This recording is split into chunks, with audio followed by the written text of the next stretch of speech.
પછી મારી જાતને મેં પ્રશ્ન કર્યો, હું આટલું બધું સ્ત્રીઓ માટે બોલું છું, તો મેં એક સ્ત્રી માટે શું કર્યું એવું મને ઉપરવાળો પૂછશે તો મારી પાસે જવાબ હોવા જોઈએ. તો જનરલી અમારા બાળકોમાં એવું થાય કે બાળક જન્મે ને એટલે માએ કારાવાસ આવી જાય, કારણ કે પ્રસંગોમાં નહીં જવાનું, પિયરમાં નહીં જવું, પુરુષે બધી જવાબદારી ઉપાડવી પડે બહારની, અને સ્ત્રીએ ઘરમાં રહેવું પડે. એક વખત મારા ક્લાસની અંદર એક બા બહુ જ રડતા આવ્યા, ખૂબ રડવા માંડ્યા. એટલે મેં કીધું કંઈ આર્થિક એની અમે બધી પૂરી કરતા, એટલે મેં કીધું બા કે હજી જરૂર હોય તો કયો આ તે. એ કે ના બેલ, એટલું બધું મને રડવું આવે છે ને, કારણ કે આજે કે રોનકને છે ને મારા શેરીવાળાએ માર્યો. એટલે મેં કીધું કેમ માર્યો? રોનક 22 વર્ષનો દીકરો.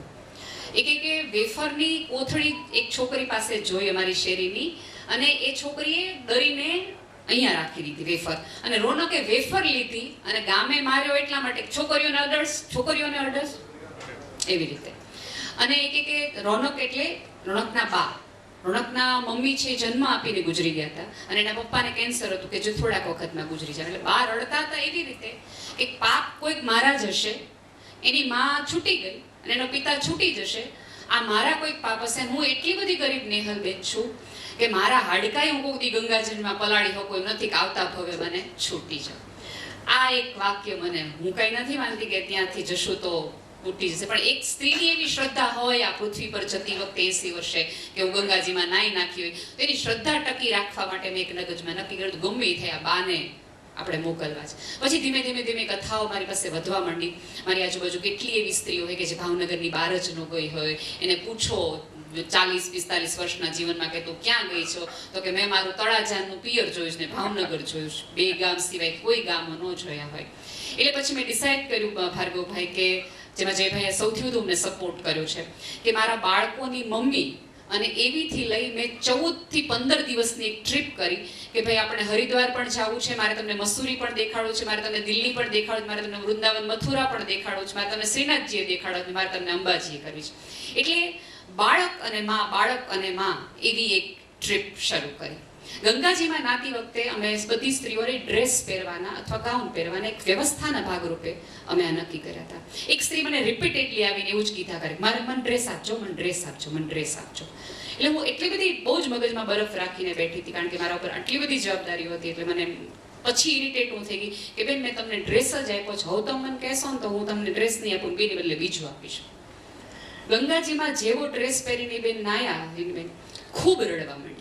રડ્યા એટલે ઓલમોસ્ટ બેભાન થઈ જવાના હોય એટલી હદે રડ્યા. એટલે મારે એને સંભાળવા પડ્યા કે બેન તમે આટલા બધા રડશો અને આટલા બધાની વચ્ચે જો તમને કંઈક થશે ને તો મને તો આ બધા એક તો મેં સમાજની વિરુદ્ધ જઈને તમને બધાને બહાર કાઢ્યા છે અને મારા ઉપર તકલીફ આવશે, તમે શેનું આટલું બધું રડો છો? હું સમજી શકું છું કે એ બેન વિધવા હતા, કે તમે તમારા પિતા હમણાં ગયા છે એનું તમે સરાયું એટલા માટે તમે રડ્યા. મને કે નહીં બેન, આ એકદમ ટટ્ટાર થઈને સ્ત્રીએ મને કીધું કે ના હું મારા પતિનું રડું છું અને ના હું મારા પિતાનું રડું. તો મને એમ તો કે તો ત્રીજું કોણ છે કે જેનું તમે રડો છો આટલું બધું? મને કે નેહાબેન હું નાની હતી ને ત્યારે હું કડિયા કામ કરતી હતી, એટલે ઈંટો સારતી વખતે હું ત્યાંથી ભણતી છોકરીઓને ડ્રેસ પહેરતી જોતી હતી. એ કે તે દિવસનું એમ હતું, મારો ભાઈ માને તો મારે ડ્રેસ પહેરવો, મારા ભાઈ માનો તો ડ્રેસ પહેરવો છે. એ કે ત્યારે મારા પપ્પાએ મારા બાપે કીધું તું તારા ઘરે જા ને પરણીને ત્યાં ડ્રેસ પહેરજે, અહીંયા બધા આવા માથાકૂટ કરવાની થતી નથી. એ કે પરણીને ગઈ, આ એક ડાઉન સિન્ડ્રોમ દીકરી આવી અને પુરુષ તો કે ગળા ફાઉ ખાઈને મરી ગયો. એ કે પછી તો રંગ જ નહોતા પહેરવાના તો ડ્રેસ ક્યાંથી પહેરવાના હોય? તમે વિચાર કરો કે 2022 આ સદીની અંદર ગંગાજીમાં નાતી વખતે કોઈ સ્ત્રીની છેલ્લી ઈચ્છા ચિત્રગુપ્ત પૂછે કે તને શું જોઈએ, કોઈ એમ કે ડ્રેસ પહેરવો. એટલે હું બહુ ગર્વથી કહું કે મારા ઘણા બધા પાપ છે, પણ ઉપરવાળાએ મને 14 દિવસ તો સ્વર્ગમાં રાખવી પડશે. કારણ કે 350 એ લોકોને, બાળકને એવા દિવસો હતા કે જેમાં એ બધાએ 3 ટાઈમ ખાધું છે. કોઈ સ્ત્રીએ માર નથી ખાધો, ડ્રેસ પહેરવો તો એને ડ્રેસ પહેરવો છે, એને મજા કરવી હતી એને મજા કરાવી છે, એ બધું કર્યું છે. એટલે મને સ્ત્રીઓ ઉપર બોલવાનો પૂરેપૂરો અધિકાર છે, કારણ કે સ્ત્રી સુખી થઈ શકે એવો સમય પણ મેં એને આપ્યો છે. ક્યા બાત, ક્યા બાત, વાહ. આમ ચહેરા ઉપર